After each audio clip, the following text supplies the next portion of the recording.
লবণের মূল্য নির্ধারণ করে দেওয়া আলোচনা করে আমরা ইনশাআল্লাহ লবণের মূল্য নির্ধারণ করেছি। যে মূল্য পেলে লবণ চাষী ভাইদের স্বাবলম্বিতা অর্থনৈতিকভাবে তারা সচ্ছল হবে আস্তে আস্তে। ইনশাআল্লাহ আগামী কিছুদিনের মধ্যে আমরা সেই দামটি আমরা সকলকে জানিয়ে দেব। আসসালামু আলাইকুম, কেমন আছেন আপনারা? ভালো আছেন? আলহামদুলিল্লাহ, আমারও আপনাদের সাথে আজকে দেখা হয়ে খুব ভালো লাগছে। আর বিশেষ করে ভালো লাগছে যে এই যে এলাকার এই কয়েকদিন আগে যে বন্যা হলো অতিবৃষ্টির কারণে, এই বন্যায় বহু মানুষের ঘর বাড়ি নষ্ট হয়ে গিয়েছিল।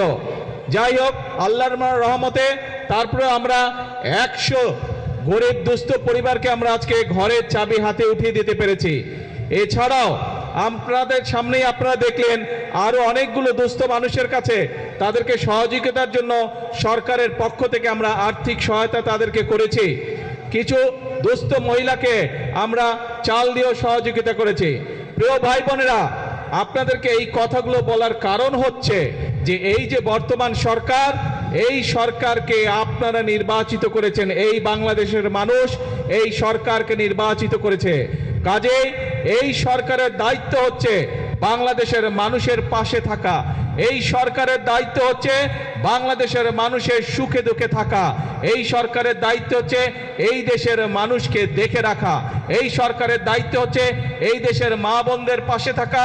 এই সরকারের দায়িত্ব হচ্ছে এই দেশের সন্তানদের লেখাপড়ার ব্যবস্থা করা। এই সরকারের দায়িত্ব হচ্ছে এই দেশের মানুষ যারা অসুস্থ হবে তাদেরকে যথাযথ চিকিৎসার ব্যবস্থা করে দেওয়া। এই সরকারের দায়িত্ব হচ্ছে এই দেশের তরুণ সমাজ, যুবক সমাজ, নারী হোক পুরুষ হোক, তাদের কর্মসংস্থানের ব্যবস্থা করা।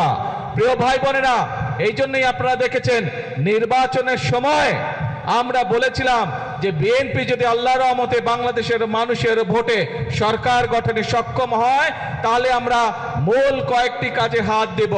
তার মধ্যে একটি কাজ ছিল এই দেশের মায়েদেরকে সহযোগিতা করার জন্য, এই দেশের নারীরা যাতে স্বাবলম্বী হতে পারে সেই জন্য আমরা বলেছিলাম আমরা ফ্যামিলি কার্ড ঘরে ঘরে পৌঁছাবো, যেটি আমির খসরু সাহেব ওনার বক্তব্যে বলেছেন।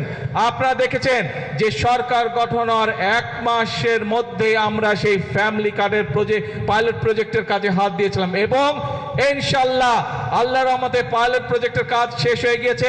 এই মাসের 16 তারিখ থেকে আমরা এই ফ্যামিলি কার্ডের কাজ শুরু করছি এবং ইনশাআল্লাহ সমগ্র বাংলাদেশে এই বছর 26-27 অর্থ বছরে আমরা প্রায় 41 লক্ষ পরিবারের মায়ের হাতে আমরা এই ফ্যামিলি কার্ড ইনশাআল্লাহ তুলে দিব এবং ইনশাআল্লাহ আপনাদেরও এই এলাকায়, এই অঞ্চলে, এই উপজেলার মধ্যে ইনশাআল্লাহ 10 থেকে 12 হাজার পরিবারের হাতে আমরা ফ্যামিলি কার্ড এই আগামী অর্থ বছরের মধ্যে তুলে দিব এবং আগামী 4 বছর ধরে এটি চলবে। আরো অনেক মা বোনেরা এই ফ্যামিলি কার্ডের আওতায় আসবেন। কেন আমরা ফ্যামিলি কার্ড দিয়েছিলাম? আমাদের ফ্যামিলি কার্ড দেওয়ার উদ্দেশ্য ছিল, লক্ষ্য ছিল যাতে ভাইদের পাশাপাশি যাতে বোনেরাও সংসারের হাল ধরতে পারে, একটি স্বাবলম্বী পরিবার গড়ে তুলতে পারে, সন্তানদের লেখাপড়া দেখতে পারে, সন্তানদের স্বাস্থ্য সেবা যাতে দিতে পারে মায়েরা। সেই জন্য মাদের হাতকে শক্তিশালী করার জন্য আমরা এই ফ্যামিলি কার্ডের ব্যবস্থা করেছি।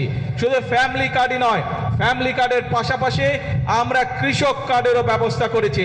এই যে বাঁশখালীর কিছু অংশে লবণ চাষী ভাইরা আছে না, লবণ চাষী ভাইরা শুধু যে যারা ধান পাট বা অন্যান্য শাকসবজি বা অন্যান্য ফসল চাষবাস করে তারাই যে শুধু কৃষক কার্ড পাবে তা নয়, এমনকি লবণ চাষী ভাই যারা আছেন ইনশাআল্লাহ তারাও, এমনকি লবণ চাষী ভাই যারা আছে তাদেরকেও ইনশাআল্লাহ আমরা ফ্যামিলি কার্ড তাদের হাতে পৌঁছে দিব।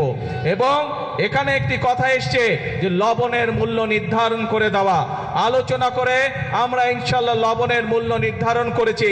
যে মূল্য পেলে লবণ চাষী ভাইদের স্বাবলম্বিতা অর্থনৈতিকভাবে তারা সচ্ছল হবে আস্তে আস্তে।